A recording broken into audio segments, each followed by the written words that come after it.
Amis internautes, bienvenue dans votre émission sportive Le Débrief.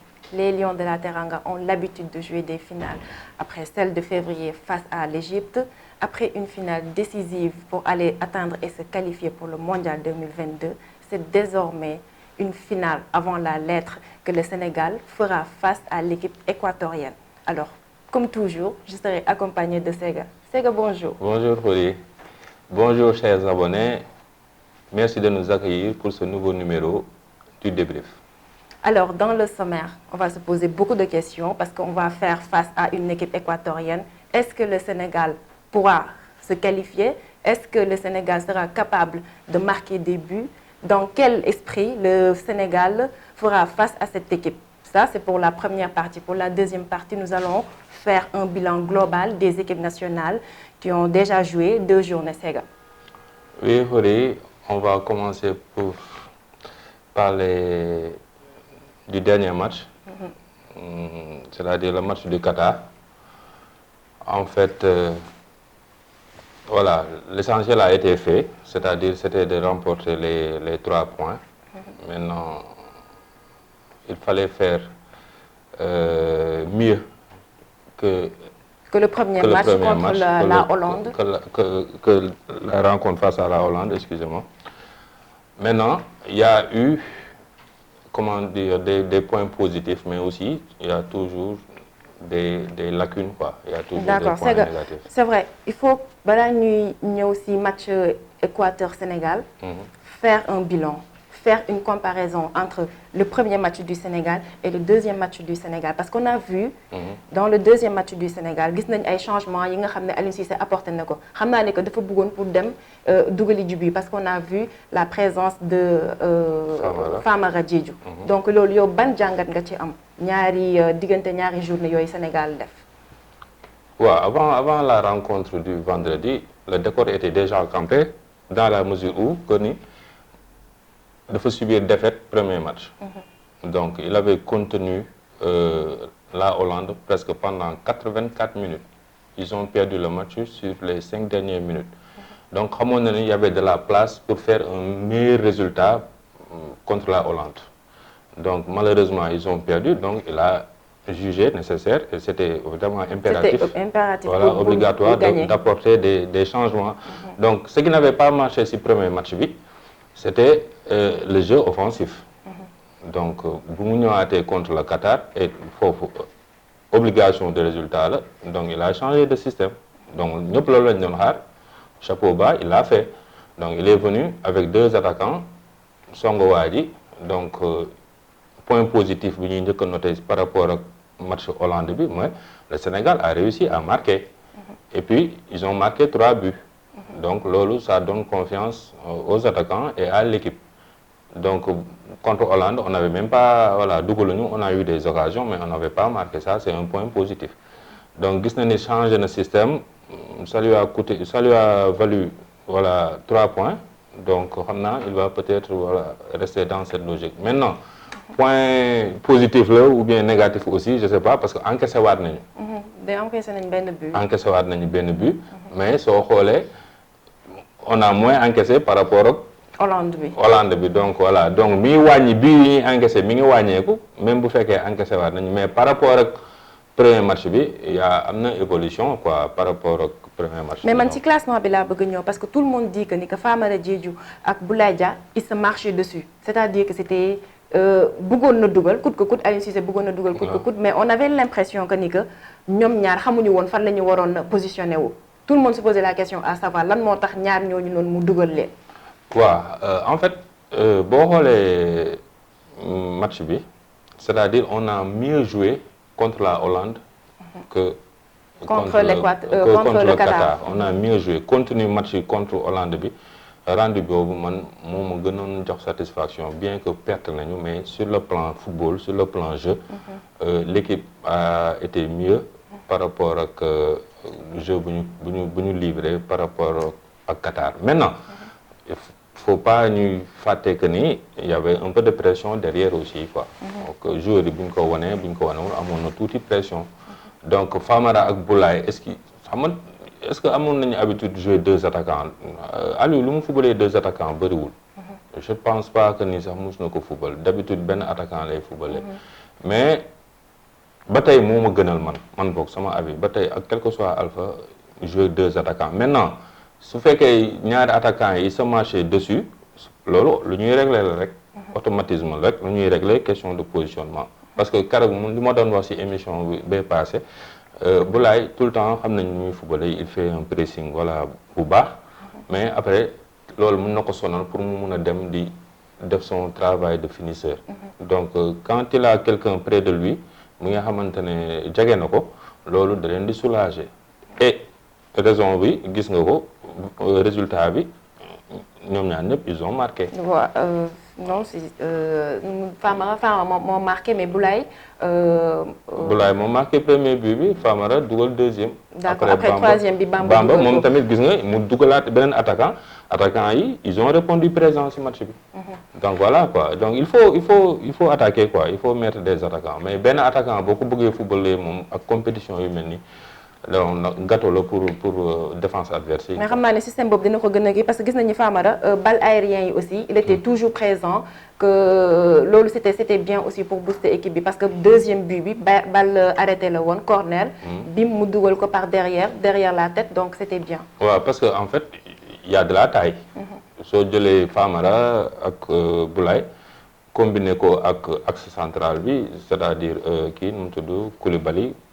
wala Pape Abdou Cissé donc il y a de la taille au moins tu as 3 joueurs yoo xamante ne ils font à peu près 1m90 donc loolu moom balle arrêté yi dafa war a nekk un atout un plus c'est-à-dire bu ñu football combinaison yi wala affaire yi des balle arrêté yi daf ñu war a permettre ñu am occasion de but parce que y a de la taille maintenant ce qui reste à faire c'est de bien les jouer c'est-à-dire corner yeeg coup franc yu jege yi donc combinaison yi loolu il faut ñu profiter ci taille joueurs yi loolu nekk un plus xam nga donc voilà. il faut c'est un juste, constat voilà. sax que balle arrêtée yi c'est très rarement que sénégalais yi di ko réussir mais on a vu qu'il y a eu quelques changements xam naa dem nañ ba xool ni que balle arrêtée yi c'est des choses yoo xam ne foog ñu koy gën a liggéeyaat di ko gën a travailler pour mën fa am dara. Effectivement. donc on va parler du cas Crépin. parce que nee nañu axe boobu noonu mooy flanc droit bi il y avait Jacobs et Crépin. n'est-ce pas c'était ça. Sabali et Crépin. waaw Crépin Jacobs et Ismaïla Sarr les ñaar ñooñu moom déggante woon nañu bu baax. mais flanc droit bi y a un souci. entre Sabali et Crépin. donc foofu noonu tu penses pas que ni que Aliou Cissé war na indi quelques changements par rapport ak Crépin parce que 2 matchs tamit nga jox ko benn joueur tu vois que ni que le joueur ne yeewagul ba léegi donc te 3e match bi c'est un match décisif. waaw pourtant boo xoolee premier but bi sax si Crépin moo doon centré défenseur Qatarais bi loupé wu. c'est-à-dire lu ñu waxoon rek lu ma waxoon si première émission bi laay waxaat Crépin c'est un titulaire mais peut-être il n'est pas indiscutable. Maintenant à sa décharge moom ak Sabali wax naa ko fi keroog je ne me rappelle pas ñoom ñaar ni mu su footballandoo ensemble si flanc bi ñoom ñaar parce que manque automatisme la ba pare Crépin il revient de blessure. mais man li ma ko seetaan Monaco il fait de meilleurs matchs quand il rentre en tant que remplaçant. sur les 15-20 ba une demi-heure de la fin saa bu duggee voilà fekk photographier na terrain bi et tout peut-être que ni il a un peu plus de pression parce que xam nga gars yi bu ñu bëggee mettre pression bi ci Crépin ak Ismaïla voulant que coûte que coûte ñu remplacer Sadio. loolu dafay mun na indi handicap en plus day peser voilà parce que ay nit rek lañu et puis ay xale lañu te xam nañu valeur bi Sadio ak poids bi Sadio am ci équipe bi donc il faut leur ôter cette idée de la tête c'est-à-dire mun nga leen mettre en confiance wax leen booy lii yéen a fi nekk vous pouvez résoudre les problèmes nii ak nii mais faut pas leur faire croire wala di leen wax ni Sadio nekk fi da ngeen di ko remplacer coûte que coûte li Sadio mën booy mënuñu ko. donc loolu mun na nekk handicap ba nga xamante ne peut-être amagul technique boobu bi nga xamante ne moom moo koy permettre voilà mun dugg dans son mondial quoi mais bon entraînement aussi lu may wax rek ñun duñ fa nekk. peut-être Crépin côté offensif bi les péchés mais ñëpp xam nañu léegi excentré yi da ngay dem offensivement di marquer aussi défensivement peut-être que Aliou travail boobu Crépin di def xëy na amul ku ko gën instant yi nii côté boobu travail boobu noonu xëy na loolu rek la quoi. Ouais, toutefois comme def nañ 2 matchs xam naa ne que dañu gën a am yeneen solution donc coaching gagnant laay wax pourquoi may wax coaching gagnant parce que Aliou a fait rentrer 2 joueurs yi nga xam ne kenn ki passe D kenn ki dafa dugal but en parlant je veux parler de Bamba Dieng et de Elimane Ndiaye donc coaching gagnant mën nañ ko wax wala. waaw coaching gagnant la dans la mesure où les deux sont entrés en même temps.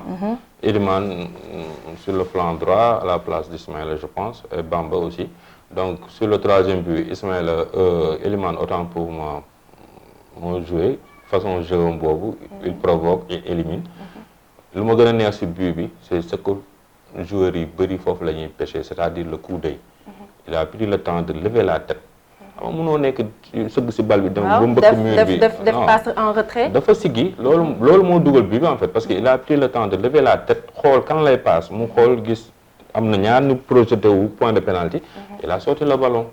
def ko en retrait carrément. mais loolu la Crépin mënul woon parce que tout le temps Crépin loolu moom daf ko daan loupé passe en retrait boobu noonu tout le temps daf ko daan loupé. waaw bon xam nga ku si nekk ak sa façon jeu Crépin il a eu pourtant rëcc na fa ñaari yoon.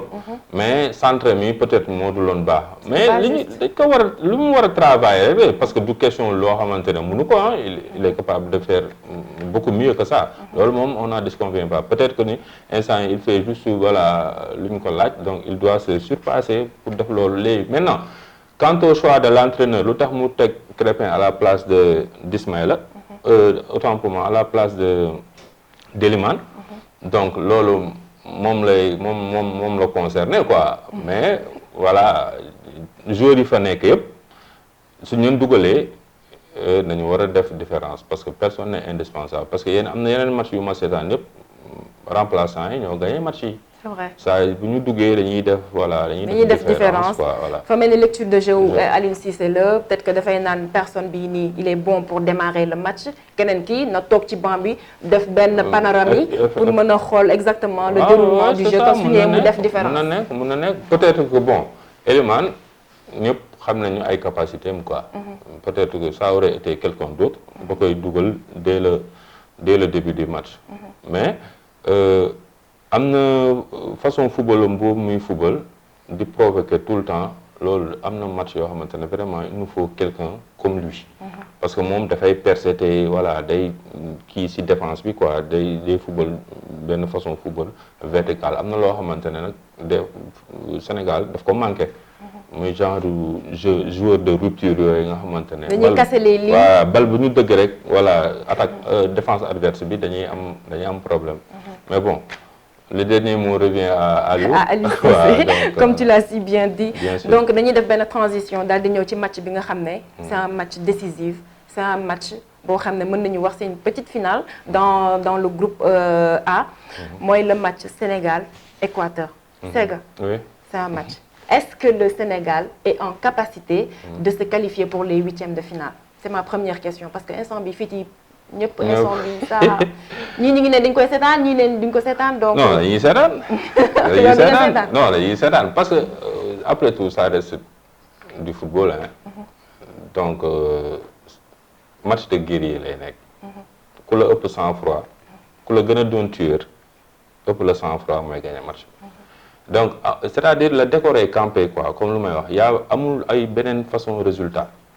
c'est-à-dire ay calcul ay su ma nulee fii su ma dugalee mais calcul sax daf ñu jigul. non man j'ai des maux de tête su ma naan damay calculer. donc le Sénégal là tu gagnes tu continues. tu perds tu rentres. tu rentres c'est amul leneen parce que nekkatuñu ci configuration bi nga xamante ne day naan su ma dugalee nul fii wala waa ji kii nii wala non loolu amatul yow benn impératif nga am te du ay impératif bu ànd ak ay but sax. c'est-à-dire gagner la rek que tu gagnes 1-0 que tu gagnes 2 que tu en mettes 10 à l'adversaire c'est les 3 points qui comptent.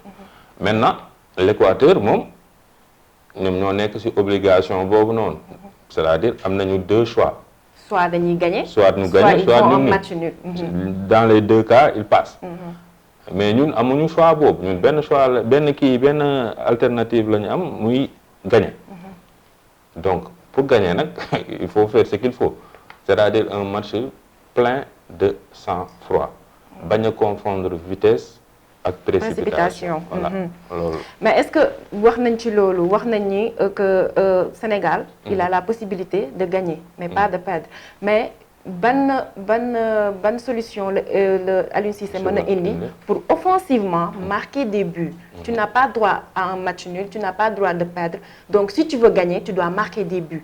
Donc ban système de jeu la Aliou Cissé war a indi pour mën a dugal but. xam nga match bi c'est un match piège. parce que am na nooy attaqué waa ji tu vas te découvrir ci ginnaaw.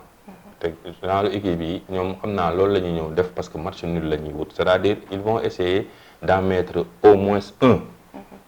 léegi nag pour se mettre à l'abri. pour se mettre à l'abri. léegi ñoom bu ñu la xasee lonk benn yow da ngay jéem a dem dindi loolu yàlla xam kañ nga koy dindi. léegi ba non seulement ba dugalaat. donc temps bi du la xaar quoi. donc ce qu'il faut faire il faut mu am benn équilibre.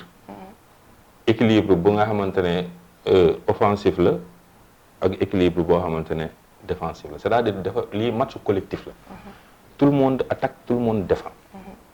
léegi ce qu'il faut faire clé yi pour man c'est il faut attaquer le gars. il faut pas l'attendre. lu tax nga koy xaar parce que yow yaa soxla gagner. donc da nga koy song maintenant boo ko songee ba am li nga bëgg maintenant nga réajuster. en fonction ñaata bi yu nga dugal waa ji benn wala ñaar.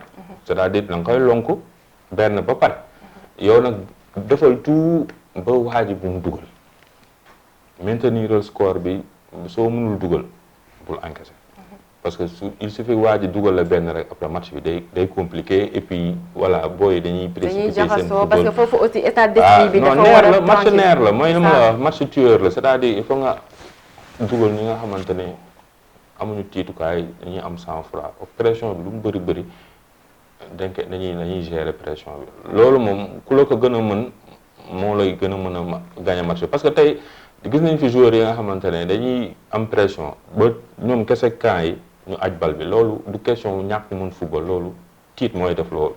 donc il va falloir dès à présent psychologiquement wax ak booy yi parce que lii du doon une première hein. On a eu des matchs précédents on a eu des cas similaires. En 2018. non am nañ ko fii en 2006. nga xamante ne Sénégal dafa waroon gagner ki nu mu tudd Namibie pour qualifier coupe du monde. dernier match bi. amoon nañ ko fii en 86 nga xamante ne Sénégal toog na 18 ans demul coupe d'Afrique mu waroon dóor Zimbabwe su ko dóorul du qualifié donc Bokandé si la ñëw def son fameux triplé là. ñu qualifié.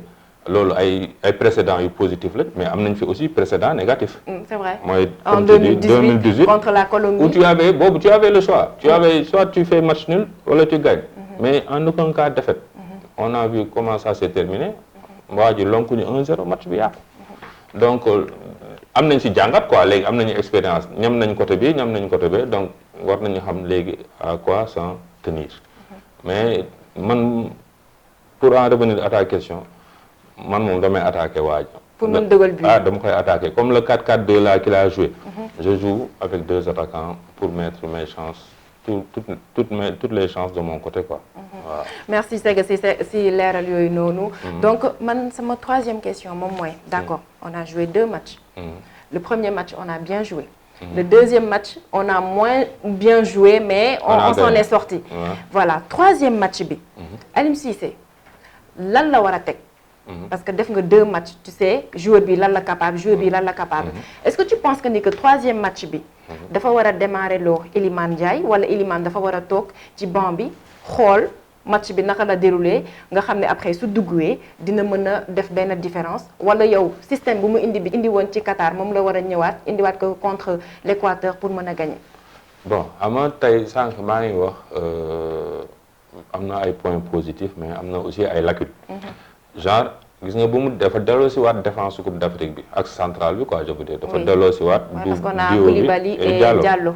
ensuite Mendy il s'est réveillé mu nekk dans un qui a fait un très grand match voilà dans un bon jour xam nga maintenant souvent am na ñuy wax on ne change pas une équipe qui gagne loolu waaw du science exacte mais la plupart du temps voilà ça donne satisfaction xëy na tey buy génne peut-être li ñuy wax nii parce que gars yi ñu ngi dal Crépin ne joxewul à 100% bon loolu ce sera à l'appréciation du coach. Mais peut-être tey bi ñuy changer xëy na moom la ñuy changer. pour soit moom ak Elimane wala voilà Elimane sax mooy kii bi foofu moom moo gën a plausible mu jouer quoi xëy na benn changement boobu lay indi. Bon d'autres réclament Pathé 6. mais Pathé dugg na contre le Qatar contre le Qatar mais xam nga tey bu buggee teg Pathé teg Nampalys ak Gana donc 4-4-2 boobu dafay caduc dootu mën a nekk. donc ñaari 3 joueurs ñoo fi nekk pour 2 places. donc je ne vois pas mu génne Gana xam naa ne day reconduire doublette Nampalys ak Gana bi. Après peut-être si changer Elimane à la place de Crépin, Ismaïla il sera reconduit. Ensuite on aura les 2 avant. C'est-à-dire Famara et Boulaye. D'accord, donc yow da nga yaakaar ne que dafay maintenir Famara Diédhiou. Non da koy maintenir, il faut mu maintenir. Ouais. Mais ce sera un match costaud parce que tout le monde sait gis nañu 2 matchs équatoriaux yëpp nu ñu joué. C'est vrai que mën nañu pêcher ci yenn affaire yi parce que d'après les informations nee nañu Valencia dafa blessé. Mais bon, on sait pas pour le moment parce que amaguñu benn communiqué boo xam ne confirmé na ko. Mais quoi qu'il en soit, le Sénégal doit rester concentré. Bien sûr. Défense bi normal, milieu bi normal, offensivement aussi ñu mën a am dara. Donc c'est ça un match costaud. Donc foofu noonu voilà présence su Famara Diédhiou du ma bett parce que niveau taille bi il est présent. Niveau xeexante pour jël bal bi aussi il est toujours présent. C'est-à-dire xam nga keroog après match Qatar bi man j'ai regardé le match encore une fois guddi gi. Qatar mënoon nañ ko dóor du ëpp loolu c'est-à-dire à un moment donné il y a eu trop de déchets techniques joueurs yi dañu doon précipité wu dañu xawoon brouillon te genre match contre Équateur match décisif yi nii on n'a pas besoin de ça il faudra jouer juste c'est-à-dire match boo xamante ne il faut rester concentré toutes les 90 minutes mais il faut booy yi di am précision de passe. C'est-à-dire passes yi ñu soo am déchet sax il faut les limiter ndax certains me diront que ni mënul bañ a am déchet effectivement mais il faut les limiter. Il faut faire les bons choix faire des passes précises faire des centres précis c'est-à-dire lu match bi gën a am précision ñu jël. parce que équatoriens yi gis nañ leen te ñoom ils ont le choix mën nañ ñëw taxaw seen camp. Ils sont très disciplinés. Non ba pare mën nañ ñëw samp nul. parce que résultat boobu défense à 11. Ouais, mais résultat boobu ñoom lay qualifié. Donc ñoom ils sont pas obligés de jouer. C'est à nous de jouer. Donc ñun il faut ñu am benn équilibre ak benn discipline bi nga xamante ne si Mendy lay jugee ba ci kaw. amul gars yi ñun c'est-à-dire bu ñuy dugal aussi day nekk but boo xamante ne vraiment ñun kenn mënu si dara. mais du ñun ñooy prêter le flanc mais leen ñoom fu ñu dugalee. duñ ko def. Mais une petite différence parce que bu ñuy xool équipe équatorienne bi c'est une seule personne qui a marqué c'est Valencia il a marqué les 3 buts de l'Équateur. Par rapport au Sénégal où on a benn Boulaye Dia benn Famara wala benn Bamba Dieng boo xam ne donc ñun au Sénégal but bi mën na jóge fu nekk par rapport ak ñoom nga xam ne kenn kese moom mooy dugal loolu aussi c'est une différence. Non loolu ça facilite. Ça doit faciliter le jeu pour les non défenseurs ak central bi parce que loolu day wane que ni. Valencia bi mooy tête de wagon bi. mooy clé bi. Donc si tu coupes la transition entre les milieux ak Valencia. C'est bon. Il est hors jeu. loolu kañ c'est un bon signe pour Sénégal mais moo gën équipe boo xamante ni ku nekk mën na dugal. mais bu la leeree ni kii mooy poson bi. déjà yow di nga ko mën a canaliser léegi pour comme attaquant la balaa muy dangereux il faut mu jot bal. mais bu jotul bal mënul am danger. C'est vrai. Donc il faut veiller à ce que bal yooyu moom mu bañ a egsi si moom. loolu déjà ensuite il faut pas lu ma doon wax sànq prêter le flanc c'est-à-dire sur les balles arrêtées ñuy absenté wala ñuy déconcentré wu. dañuy concentré wu balaa ñoo génn vestiaire dañuy concentré wu. c'est-à-dire tey sax la concentration bi war a commencer jëm suba. Donc il faut être discipliné équilibré. mais maintenant nag am na benn travail psychologique bu nga xamante ne il faut que staff bi def ko ci boppu joueurs yi.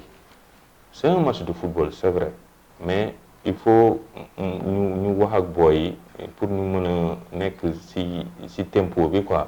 bañan yanu affaire bi yanu ko ba nga xamante ne boo ñëwee da ngay crispé parce que ay professionnels lañu bon ñëpp bu ñu sañoon. mais ils ont l'habitude. Voilà, vu que amoon nañu benn bu décisive bu ñu joué woon en Égypte dóor ñu 1-0 ñu ñëw au Sénégal on était obligé de d'égaliser en plus de remonter donc je me dis que pression boobu noonu ñun ñëpp joueurs sénégalais yi am nañu habitude boobu noonu. waaw mais xam nga compétition majeure les temps sont courts les délais sont courts.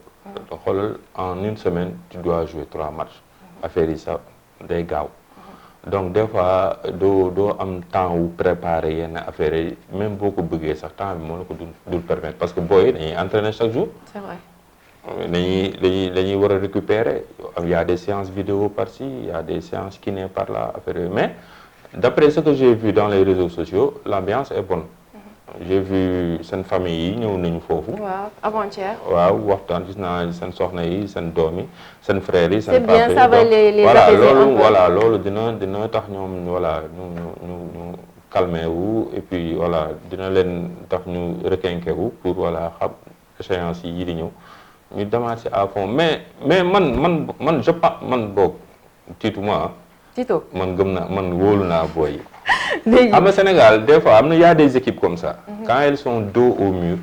si la ñuy gën a génne. ils sont capables de montrer le meilleur d'eux. waaye dañuy génne seen visage. quand ils sont dos au mur moom il faut se méfier du Sénégal parce que Sénégal boo nee tey mu rey waa ji. foofu ngay amee waaw mais boo nee mais loolu moo ñu dal contre la Hollande parce que tout le monde avait confiance. ah ouais ñëpp amoon nañu confiance mais on a vu que le Sénégal a pêché dans les 10 dernières minutes donc mi ngi noonu donc rendez-vous 15h heure sénégalaise Équateur Sénégal. Sega da ngay pronostiquer tey wala tey tu vas pas te prononcer. non en tout cas daal dañuy dóor. da ngay dóor dañuy dóor mais doo encaisser. même bu may encaisser tamit waaye dinaa ko gagner. Inch'Allah donc bonne chance à nos Lions on est de tout cœur avec vous donc dem ba jeex. dem ba jeex lañ leen xamee comme ni ngeen koy waxee seen slogan bi. Après un tour d'horizon sur l'actualité du Sénégal nous allons basculer faire un bilan du mondial voir les autres équipes parler aussi de l'équipe des équipes nationales africaines. Sega. coupe du monde bu doy waar la. tu vois des favoris yoo xam ne ay outsiders su ma leen mënee tuddee ay outsiders sax je sais pas nan laa leen war a tuddee. c'est des surprises yoo xam ne ñoom ñoo ñëw dóor ay favoris. tu vois que ni que y a des équipes qui pêchent. qu'il s'agit de l'Argentine, de la Belgique wala ñu wax tamit ci équipe allemande bi. ban boo doon def parce que bu ñu def on a fait une semaine de compétition. On a joué 2 fois donc instant bii nii ñun xam nañu globalement équipe bu nekk lan nga mën a joxe. donc yow boo doon def benn lecture de jeu naka ngay mën a jàngatee équipe yooyu noonu. waaw mondial bi moom en résumé man boog match yi ma seetaan yëpp match yu neex la quoi.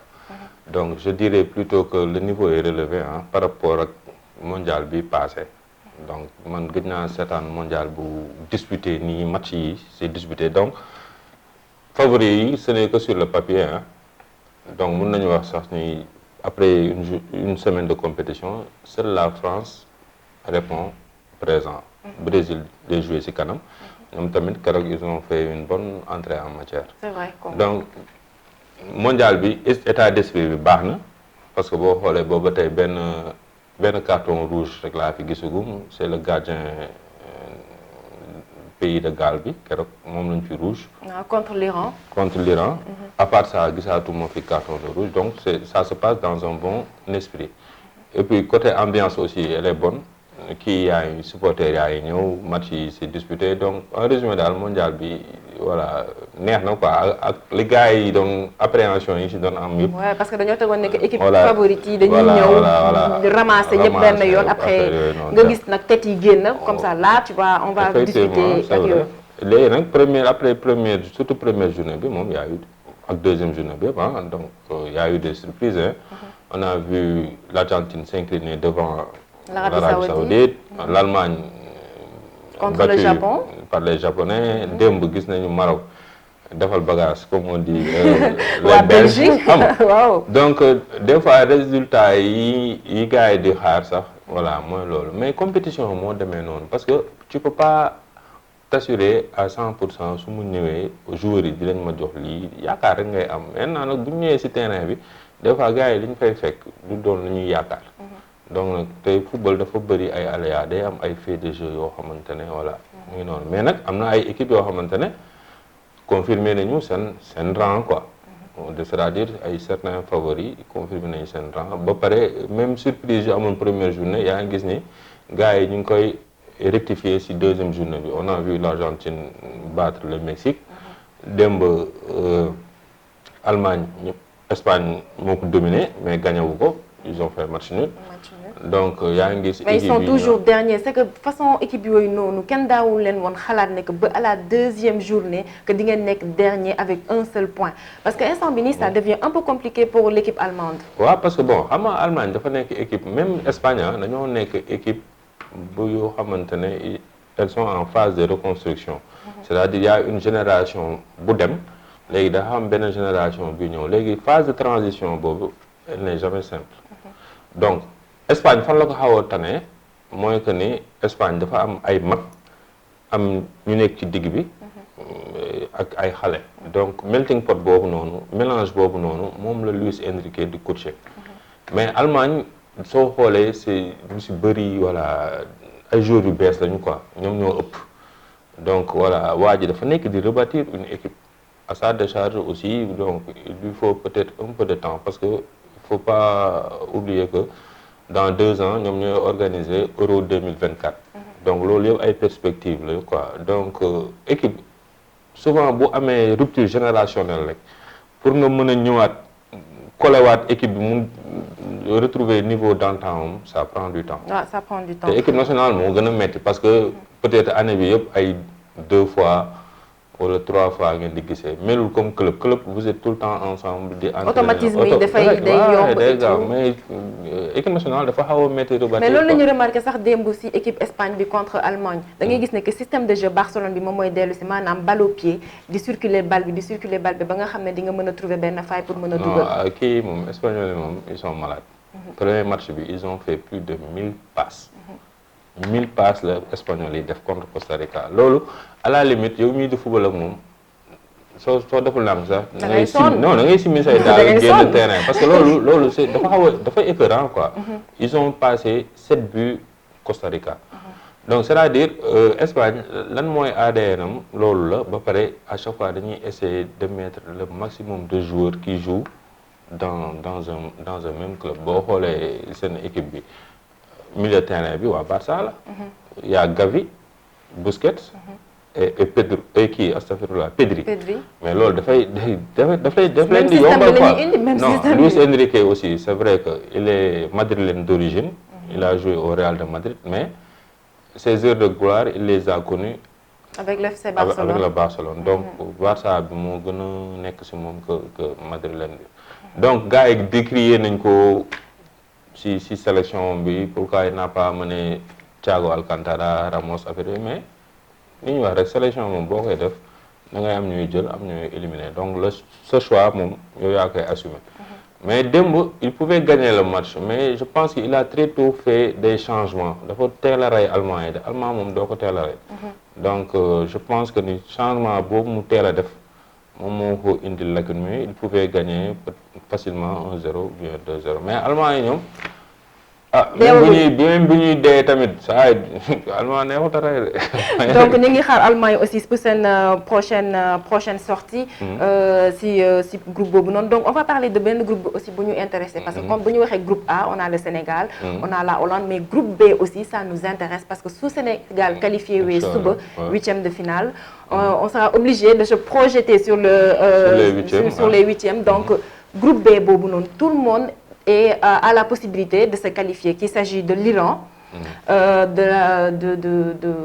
de l'Angleterre Pays de Galles ñoom ñëpp mën les États-Unis ñoom ñëpp mën nañu qualifier donc yow poule boobu naka nga ko gisee dernière journée bi daf ñuy intéressé waaw parce que am na poule boobu ay match ñuy wax match Sénégal Équateur match mais poule boobu moom foofu moom dafa jaxasoo xare badar lay nekk parce que ñaari confrontation yi c'est des ennemis entre parenthèses Pays de Galles ak Angleterre c'est un derby waa ji même bu ko leeree ni galwaa yi même bu leen leeree ni dañuy mënuñu jàll dinañ def tout pour anglais yi bañ a jàll loolu moom c'est un défi.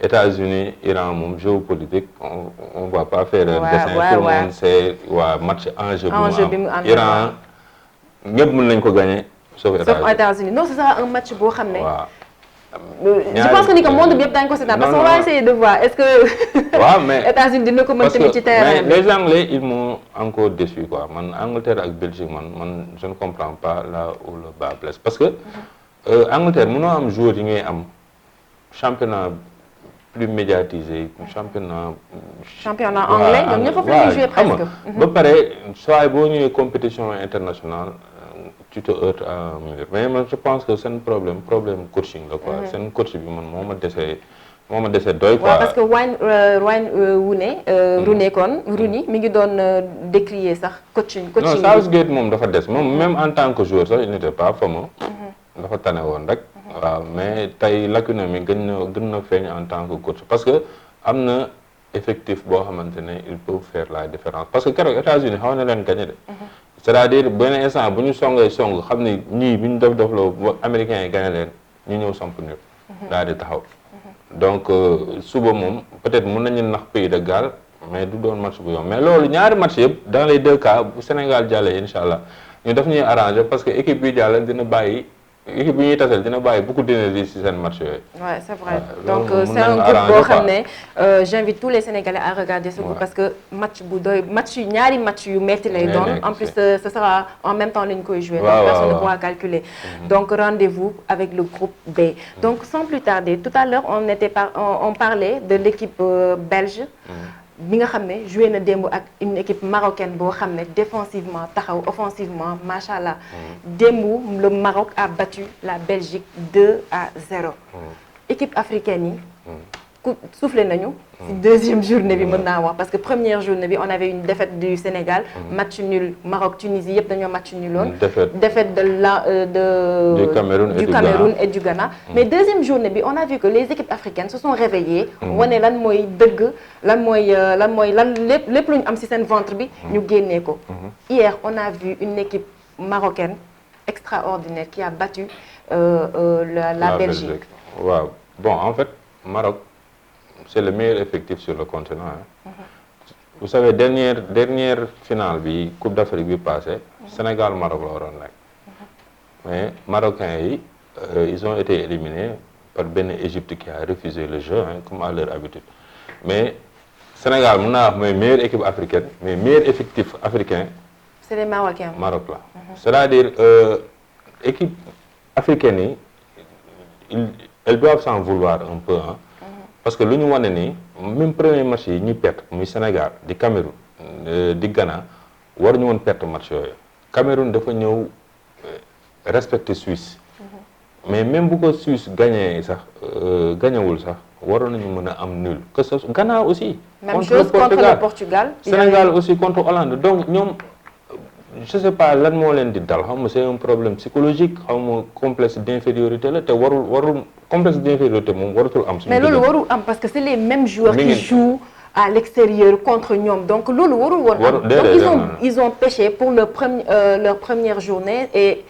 loolu booy xool dafa indiwaat moo indi conséquences yi nii nga xam ne di nga ne équipe bi il est obligé de gagner waaw ay match coupéré ñoom ñooy sonal seen bopp parce que li ñu waroon def ci entame de compétition yi defuñu ko ñoom ñëpp Sénégal mënoon a bañ a perte contre Hollande Ghana ak kii aussi Cameroun même Tunisie ak kii Maroc mënoon na rey Croatie Maroc démb dafa waroon nekk deuxième victoire parce que bu mu contre Croatie dafa ñëw comme ni mu def Belgique démb noonu la def Croatie mais Croatie xaw na def jeu égal tuuti mais ñoom tamit bu ñu demee lamb mu xaw a dëgër ñu xam ne ñii caaxaanuñu ñu reculer.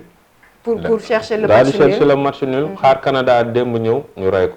donc boo xamee ni équipe bi soo ko songee am dara songal mais nag boo songee à un moment donné gis ni voilà kii na yow tamit ñëwal nga samp sa nul. voilà donc Maroc démb ils ont très bien joué. parce que instant yi ñoom seen rêve mooy defaat lu ñu defoon prouesse en 86 parce que boobu dem nañ ba astafirullah dem nañ ba 8e de finale. Allemagne dóor leen 1-0 après ñu toog donc boobu moom waaw génération man si laay sow commencé seetaan football quoi. ay génération bon ay Badou Zaki ay waa ji Crimo ay góol bi kii keneen kii waay seen milieu terrain Boudherbala moom gars yi ñëpp nañu koy dégg Aziz donc génération boobu la ñoom dem nañ ba 8e de finale mais depuis lors foofu la ñu stagné donc 86 ak léegi yàgg na parce que boo xoolee bii mooy 22e édition coupe du monde xam nga dafa xaw a ñaaw tuuti. benn équipe africaine yi ba léegi mënuñu fexe ba passer le cap des quarts de finale te boo xoolee équipe africaine yooyu c'est 2-3 équipes. Sénégal la Cameroun Ghana Algérie Maroc. 5 équipes la c'est toujours ces pays là. waaw fa la ñuy yem. xam nga quart de finale moo gën a sori Ghana Sénégal Cameroun. mais loolu 22 éditions xaw ma ça fait ñaata année. donc au moins waroon nañu di kii nu mu tuddi góorgóorlu pour mën a dem au moins atteindre dépasser stade boobu parce que y a de la matière maintenant nag là où le bas blesse foofu ñu toog nag su fekkee dafa jar assise ñu toog def assise parce que gars yi daa ko ñu leen football. on voit mais lii empêché loolu man lu si gën a bokk si li ma gis manque de réalisme la. gars yi dañuy jàpp di am ay occasion di raté mais loolu da ngay travailler loolu mais tout le temps dañuy am ay occasion wala rey waa ji il passe à côté mënoo qualifier si loolu. alors comme Saïgalatou l'a dit tantôt équipe marocaine bi équipe bu baax la donc on leur souhaite une bonne continuation pour ñu dem mais dañuy ñëw tout à l'heure le Cameroun jouait contre la Serbie. mené 3-1 ñëw 3-2. ñëw 3-3 mais man moom la seule question que je me pose pour Rigobert Song la parce que man je comprends pas un Vincent Aboubakar noo koy tegee ci banc bi di ko dugal même s'il y a un souci boobu noonu bàyyi leen ba ngeen dem ba Cameroun ngeen doog ko régler mënoo leen ñëw di régler ay problème mondial Vincent Aboubakar quoi qu'on puisse dire c'est un attaquant et il ne rate pas bu jàppee bal da koy dugal il est venu mais il a même montré il est venu dugal claqué benn buam deuxième but camerounais bi plutôt yow l'équipe camerounaise naka nga ko gisee parce qu'ils ont pêché au premier match bii mën nañu ne mënoon nañ ko gagner contre la Serbie mais match nul lañu indi. waaw mais xam nga tey instant ils se sont compliqué la tâche dans la mesure où ils vont rencontrer le Brésil. de troisième match ce sera compliqué donc mën nañu wax ils sont pratiquement éliminés ndax Brésil bii ma gis nii moom saa góobu ne Cameroun bii mën na ko gagner mais xam nga entraîneur yi des fois mooy li may wax sooy ñëw naan waa ji xaw a ragal waa ji wala nga ko koy wan waa ji même bu la ragalee da lay ñeme parce que li nga ko wan la ne man chaque jour ma ne comme ay mondial yi xam nga coupe d'Afrique ak coupe du monde bokkul suñu coupe d'Afrique da ngay ñëw défense yi day serré jeu bi day serré loolu tu peux te permettre ay bal bondé ay coog bi day bëri mais soo demee coupe du monde nag surtout ak équipe européenne yi gars yi dañuy bal bi day daw day am espace. Effectivement. donc là lu tax ngay ñëw di footballer ay benn attaquant et puis xam nga du bàyyi waa ji ak bal bi waa ji non mais da ngay ñëw nga indi li nga am bu ñu la dóoree nga xam ne ñëpp xam nañu tu as fait ce qu'il fallait peut-être waa ji moo la ëpp doole. mais yow waa ji mënoo leen yem doole wala dans yow sax yaa ëpp waa ji doole nga koy ragal a song la preuve bu ñu ko mënee 3-1 qu'est-ce qu'il a fait.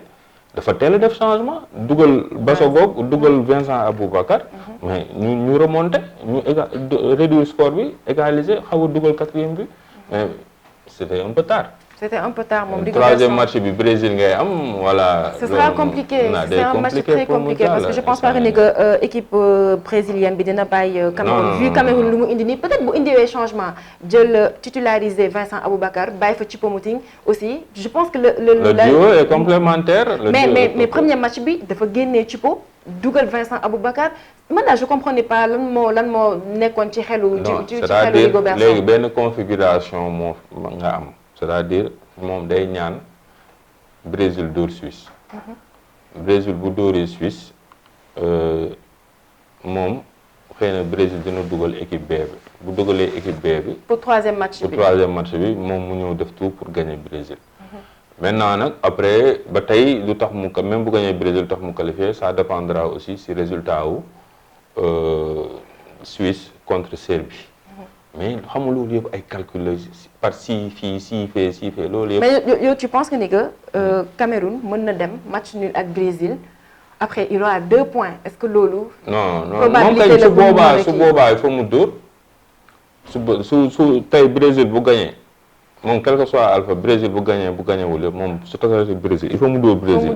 mais léegi nag toog xaar fële. mais lan mooy tax tâche bi xaw a tane tuuti Brésil teg équipe B bi tey bu doonee Suisse l'équipe brésilienne même bu la tegalee équipe B aussi voilà seen banc dëgër na mais comme ni ñu ko waxee équipe camerounaise bi mënoon na gagné tey Serbie mais comme on dit coaching bi changement yi et tout Vincent Aboubakar si banc bi donc je sais pas qu'est-ce qui se passe avec l'équipe camerounaise mais tout le temps ñoom c'est comme ça fiasco Tunisie aussi ils peuvent s'en vouloir parce que seetaan naa seen premier match contre Danemark bi boobu lañu match nul 0-0 il y avait de la place mënoon nañu gagner mais au moins ils avaient pris un bon point mais en aucun cas ils ne devaient perdre le match contre l'Australie benn occasion la am dugal ko 20e minute xam nga 23e minute après jeex na mais li ma constaté ci match boobu mooy li ma doon wax sax gars yi dañ doon confondre vitesse ak précipitation ñoom il suffit nga dugal leen rek jaxasoo nañu ils perdent repère xam nga suñu waree passe duñu passe ku nekk bëgg dugal sa biwu bopp alors que football weesu na foofu quoi donc ñoom dernière journée aussi France la ñu am donc même France si c'est la première nation qualifiée moom tamit ce sera pas gagné pour waa Tunisie peut-être Didier Deschamps dugal équipe B aussi non mais xam nga dafa am loo xamante ne doo ko nangu en tant que professionnel même si tu es qualifié dafay mel ni genre triche la quoi. Tu vas pas faciliter la tâche ak ñeneen ba pare joueurs yi fay nekk su fekkee équipe B bi la dugal ñooñu dañuy bëgg nekk titulaire. c'est pas parce que man remplaçant la sama équipe qualifiée na su ma duggee damay def 50% non damay def tous les moyens pour que man ma dem nekk ci équipe A bi. mais système bu Didier Deschamps nar a indi c'est ça préserver équipe bi mettre leen au repos tuuti pour mën a donc Tunisie moom dafa war na def tout pour mën a au moins gagner la France admettons man loolu laa leen di ñaanal donc on va passer à l'équipe ghanéenne le Ghana qui est dans le groupe du Portugal de l'Uruguay donc Ghana est-ce que am na possibilité moom tamit s'en sortir après la défaite face au Portugal. C'est le maître mot qui revient ñoom tamit ils ne peuvent qu'en sans vouloir quand ça à eux-mêmes. C'est-à-dire il y avait de la place pour au moins faire match nul avec le Portugal. Revenir 3-3. Non, c'est-à-dire même bu dul loolu même kii changement waa ji tamit man entraîneur yi man daal c'est-à-dire gars yi dañuy wax. mais c'est bizarre c'est toujours des anciens joueurs. ñoo ñëw nekk coach mais ils font des man je dirais pas que c'est des bêtises mais. peut-être aussi dañoo manqué expérience. waaw peut-être loolu am na mais parce que xam nga tey gars yi équipe africaine yi ñëpp ñuy doon rafetlu le fait que nations africaines yëpp elles sont dirigées par des indigènes c'est-à-dire des doomu dëkk bi quoi. ñooy entraîner marocain moo yor Maroc sénégalais moo yor Sénégal Cameroun la même chose. maintenant peut-être li nga wax peut-être que ni. expérience bi mooy xaw a manqué mais Rigobert Song il a joué des coupes du monde Aliou Cissé il a joué des coupes du monde donc ñoom am nañu benn vécu quoi donc am na erreur yoo xamante ne waruñu ko def mais coach Ghana bi Addo moom tamit mais changement boobu mu def génne Ayou loolu moo basculé match bi parce que Ayou dafa génn le temps mu jubilé derrière le Portugal a mis un but. non parce que Ayou ñëpp xam nañ ni loolu deret moo mel noonu papam noonu la meloon day dee ci terrain bi moom na claqué na damm na toj mais day football. il a tout donné ce jour-là. moom noonu la mel moom même boo koy dóor sax du bàyyi. mais Ayou pressing bi muy doon def ci kaw marquage bi mu doon def ci kaw mais da ko génne rek et puis da ko teel a génne. non dafa génne rek. dafa teel a génne ñoom tamit mënoon nañu au moins am le point du nul nga xamante ne après bu ñu amee voilà des équipes moins. lotis comme Corée du Sud ak affaire yooyu parce que équipe yooyu dañoo xaw a physique. Uruguay tamit dafa physique. Uruguay seetaan naa leen seen premier match mais est-ce que parce que instant yii defe naa Ghana moo mënee Corée mais coréens yi est-ce que du seen match bi contre Uruguay moo leen jàpp parce que match boobu. amul ils ont tout donné non dañoo joxe lépp. amul but mais coréens yi bu ñu paree comme tu le disais dañoo simbi seen dàll yi. oui amul but mais match bi dafa physique woon. parce que Uruguayens yi moom vraiment ñëpp xam nañu football sud-américain. c'est des waaw football bu rude la quoi. affaire xëy na match boobu moo leen jàpp mais bon. donc man je pense que ni que le Ghana a la chance de s'en sortir bu tasantewee ak Corée comme tu dis que instant bi ñoom ñoo mené le Portugal Uruguay lay am donc Portugal su amee Uruguay foofu noonu mën nañ fa am benn match nul wala sax défaite Portugal wala peut-être défaite Uruguay foofu Ghana mën na ne man mën naa jàll si je bats la Corée à part la Tunisie ak le Cameroun nga xamante ne waaw seen waaw les équipes africaines elles ont leur chance que ce soit le Sénégal que ce soit le Ghana que ce soit le Maroc am na chance am ba tey parce que finale lay nekk entre Belgique ak Croatie donc ñoom ñaar ñooy tase donc moom bu nulee rek bu nulee face à au Canada day jàll dafay tout en sachant que le Canada est déjà éliminé waaw donc démb ils ont été battus par la Croatie mooy vice-championne en titre voilà donc instant yi daal à l'heure actuelle pour faire une synthèse première semaine bi kenn qualifié gul à part la France. Et tout le monde se disait que malédiction bi dina dal France alors que la France a échappé à la malédiction. Pourtant man France maa ngi doon wax il faut faire attention avec France. parce que ñoom ñooy championne en titre.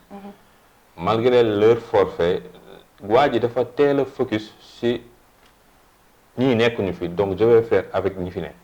moom daf ko si teel discours am yëpp loolu la wax. il est triste pour Pogba pour Kimpembe pour Kanté donc mu teel a préparé wu xam ne ñii ñoo fi nekk et il travaille avec ñi fi nekk.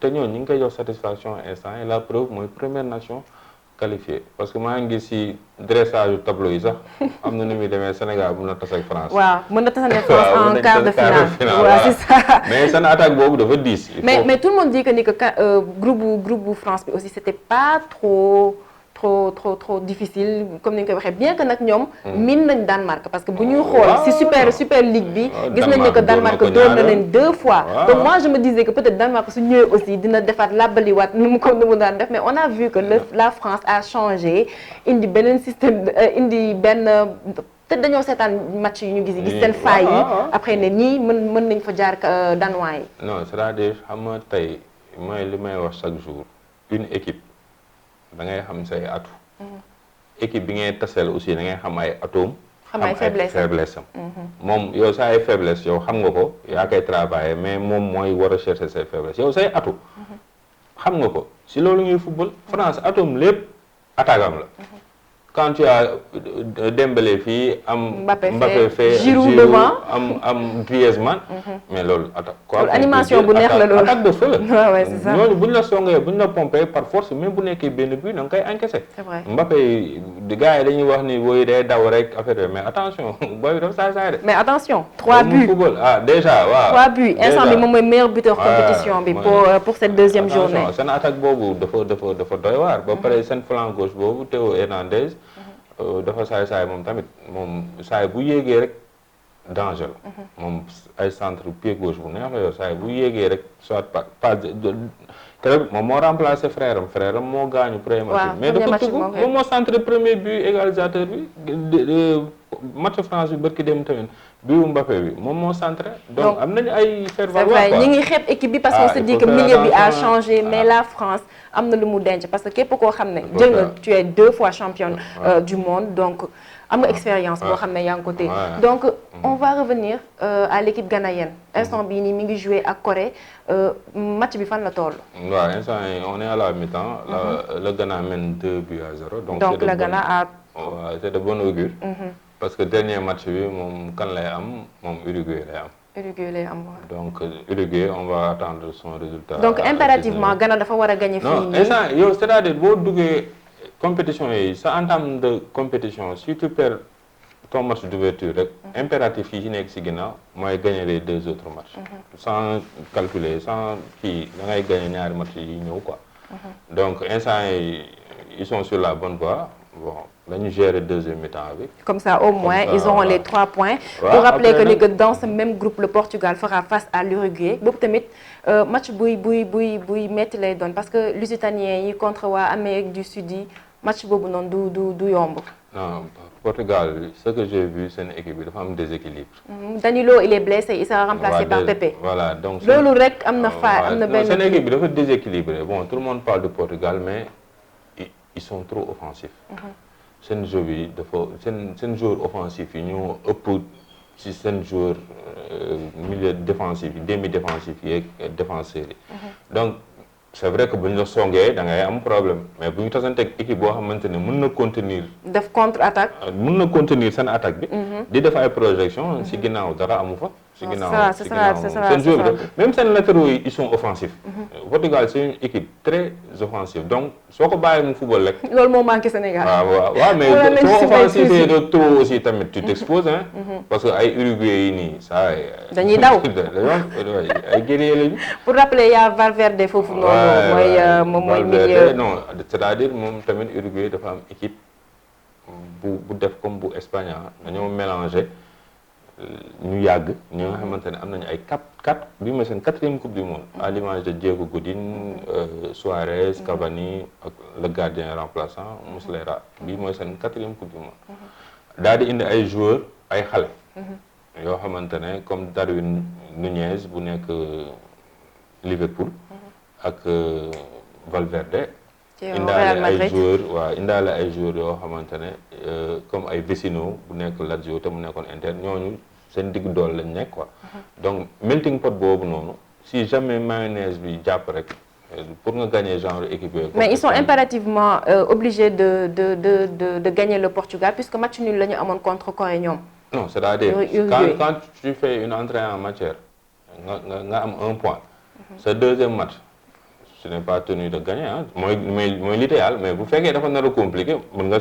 mu choisir match nul bi nga samp nul ba dernier match bi après voilà. parce que ak 5 points moom ci sort. waaw ak groupe bu ouvert la pour le Ghana donc ce sera mën dañ ci ñëwaat. Parce que groupe Ghana boobu noonu ça nous intéresse vu que le Ghana est à 2-0. contre la Corée. donc mbokk yi ak xarit yi. J'espère que li ñu leen indil tey ak sama xarit Sega lu mu leen indil tey neex na leen débriefé nañu match Sénégal bi wax aussi benn bilan général pour la Coupe du Monde donc demain heure sénégalaise 15h match Équateur Sénégal un match à ne pas rater di ñaanal ñi nga xam ne moom mooy équipe nationale Sénégal Sega comme d'habitude parce que dafa mel ni loolu daf ñuy jig dama bëgg rek nga soññaat encore bu ñu fekkee noonu la ñu koy waxee wolof bi baaxul nga soññaat encore ñi nga xam ne moom mooy équipe nationale Sénégal gën leen robuster et tout donc ban message encore ngay joxaat équipe nationale bi. Le message est simple hein xam nga kenn du dem bëree naan nañ waa ji daf may gagner kon c'est pas la peine ngay dem foofu. Donc il faut rester confiant mais confiance mesurée aussi parce que ñi ngay footballal aussi. yow li ngay ñëw di wut si. ñoom loolu la ñuy wut ñoom la ñuy wut si te ñoom am nañu ñaari choix te yow amoo choix. benn rek nga si am sax. donc mooy nga gagner obligation de gagner. maintenant mais li ma doon wax rek il faut mu am benn travail psychologique bu gars yi di def si boppu joueurs yi. am aussi joueurs yi directive yi mooy équilibre équipe bi. équipe bi faut pas ñu nangu bloc bi suñu bloc yi tas. ñu ko nangu nañu équilibré jouer juste ba pare il faut être réaliste. demi occasion sax waxuma occasion demi occasion sax nga caaxi boy. loolu moom bés bu ñu ko defee rek jeex na. bu ko defee Équateur daal di trembler. voilà loolu la mais bu ñu ñëwee di yox yi wala di kii ba waaju lonk ñu parce que loolu la ñuy wut dañuy ñëw jéem ñu dugal benn bu ñu dugalee benn rek ah. du ma ne jeex na de mais ce sera très difficile de se rattraper. tâche bi day compliqué. ce sera très difficile donc il faut veiller comme ni ñu doon wax parce que 15 premières minutes yi à tout le temps si genre match yooyu ñoom ñooy donné voilà ton wu match bi. donc yow fexeel ba say 15 premières minutes. nga réussir ko. nekk si tempo bi bañ a encaisser biwu fajar comme on dit léegi nag. non c'est que di nga ma rey rek. biwu fajar bi moom da nga koy éviter. léegi nag boo au delà des 15 minutes nag ñuy dugg si deuxième tiers bi. léegi nag ñu commencé tëgg suñu jeu léegi nag bu ñu commencé tëgg jeu bi nag waaye nag il faut ñu xamal ko ni ñun ñëwuñu fii pour voilà ay mise au point ak affaire dañuy ñëw pour gagner. waaw match guerrier lay nekk rek coono bi moom day bëri. non noonu lay doon sax tey comme ni ñu koy waxee équipe Sénégal moom yàgg na nekk dos au mur comme tu l'as bien rappelé. 86 ak yeneen date aussi j'espère que bi yoon ils seront décisifs défendez les couleurs du Sénégal c'est tout ce qu'on vous souhaite gagner victoire. rek lañ leen di ñaan donc comme ni nga ko waxee 15h heure sénégalaise victoire. sama gars yi dem ba jeex rek final la ñu bëgg ndax man loolu laa bëgg pour dem Qatar xam naa sama production ñoom tamit loolu la ñuy souhaité sama caméraman yi donc on vous donne rendez-vous dans la semaine parce que bu Sénégal gagné projection pour 8e de finale yi lay doon donc merci de tout cœur on a vu les partages continuez leen di partager di ñu soutenir et excellente journée merci